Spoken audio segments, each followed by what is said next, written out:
Hi again, guys. Kevin Anderson, your independent pampered chef consultant. And we did Meatless Monday yesterday, and I hope at least some of you got a chance to try the Pico de Gallo recipe. So I thought since we did that yesterday, that today I'd do what I like to call a weeknight wonder, which is basically my term for 30-minute meal.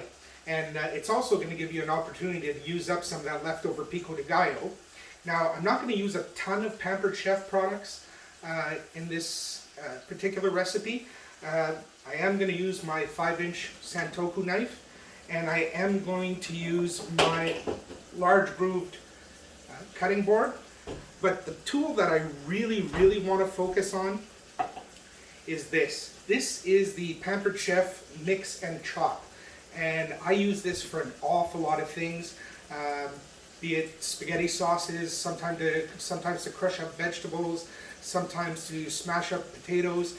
But I'm going to show you how quick and easy it is to use and how much more efficient and clean it is to use than maybe a wooden spoon or a spatula. So follow me over to the oven. Okay, so tonight we're doing Taco-ish Tuesday. Now part of that is going to be to brown off a couple of pounds of ground beef. Now we all know what happens when you start cooking down ground beef, right? You break it up with your hands and you put it in the pan like I did here.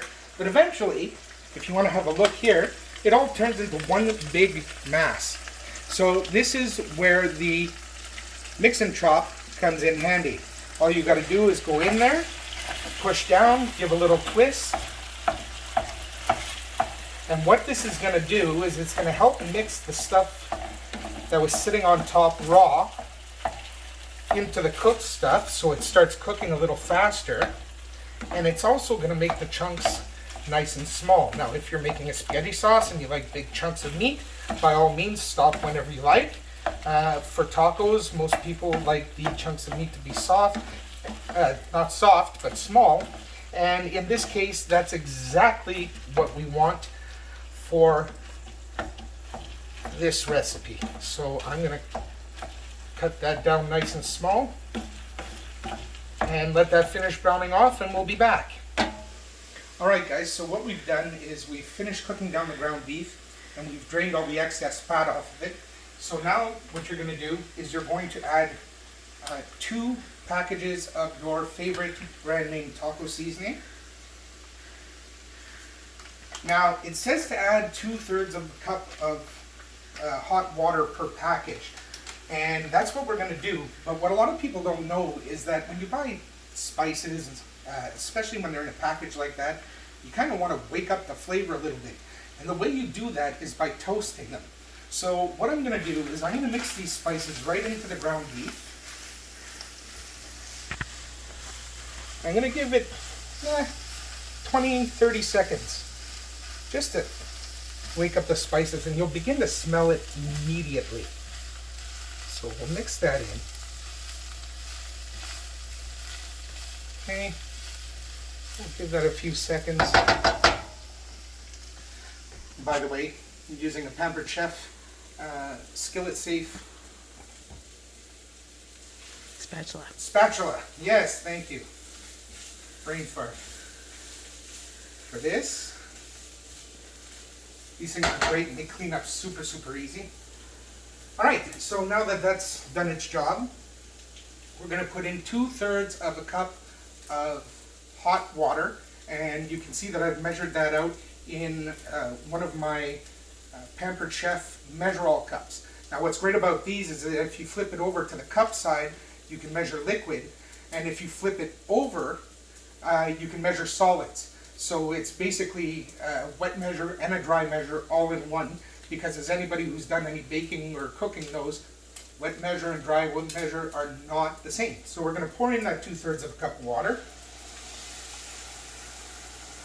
And we're going to follow the package directions on the taco seasoning packet, which say to let this cook for 3 to 4 minutes uncovered. So we'll see you back here in 3 or 4 minutes. Okay guys, so we've got our ground beef, which has been browned off and seasoned with the taco seasoning and simmered for a few minutes to evaporate some of the liquid. So it's finally time to put this thing together. So what you're going to do is you're going to take your large flour tortillas,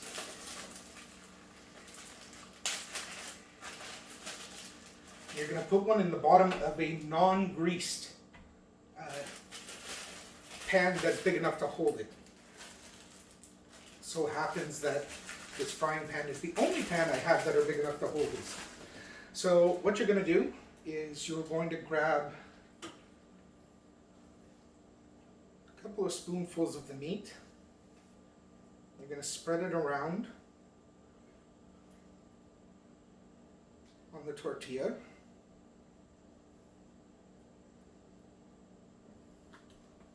Did you want to come in so you can see?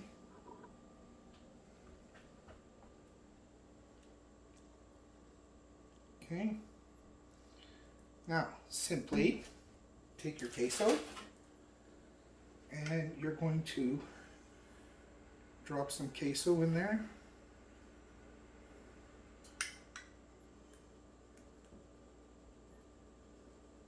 About 3 tablespoons.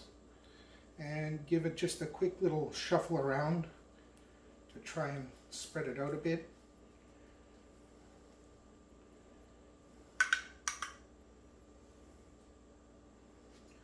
And then you're going to repeat. And you want to make sure that you finish with your ground beef mixture on top, okay? So we're probably going to do 2 more layers. 1 more tortilla. This is going to be our final layer, so we're going to dump the rest of the meat mixture on there along with the whatever sauce is left over in the pan. Spread it around. So we got a nice layer of it.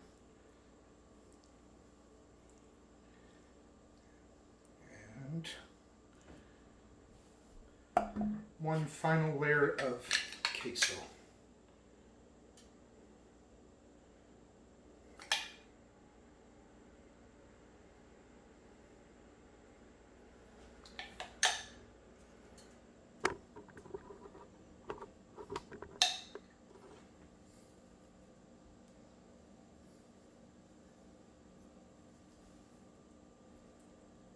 Keep that little spread.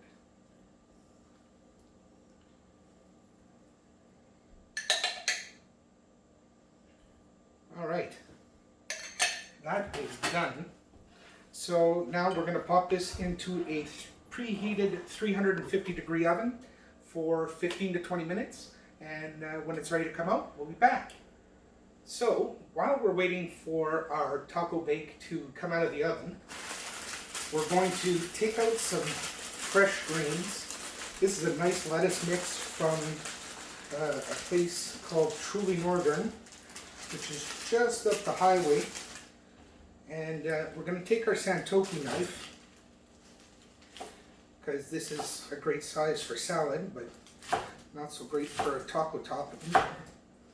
And we're just going to give it a quick chop one way, put it together, turn it, and quick chop it the other way.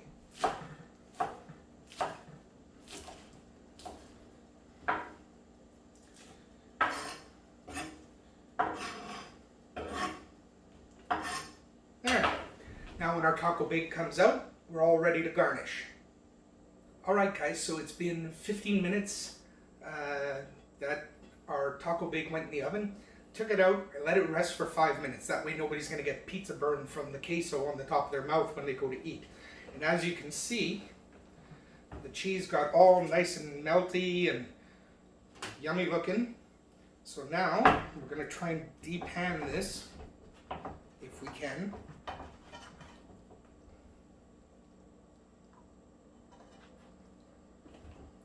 Just going to give it a little hand to get out of there.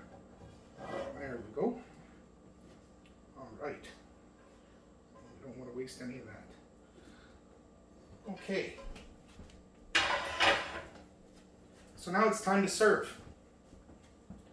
So here's the way I like to do it. It kind of looks like a cake or a pie, so I like to cut it like a cake or a pie. So I'm just going to cut a wedge out.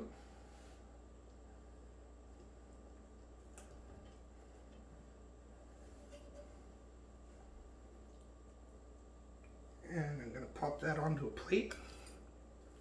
Now those of you who watched the Meatless Monday video will recognize my Pampered Chef batter bowl, and will also recognize the Pico de Gallo that's inside of it. So the first thing I'm going to do is I'm going to toss a little chopped up lettuce on here. Maybe a little more because I like lettuce. And I'm going to put a big old spoonful of Pico de Gallo right on top like so. And there you have it, guys. Weeknight Wonder Taco Bake. 30 minutes or less. Pretty tough to beat. Hope you enjoyed it, and I hope you enjoy this recipe.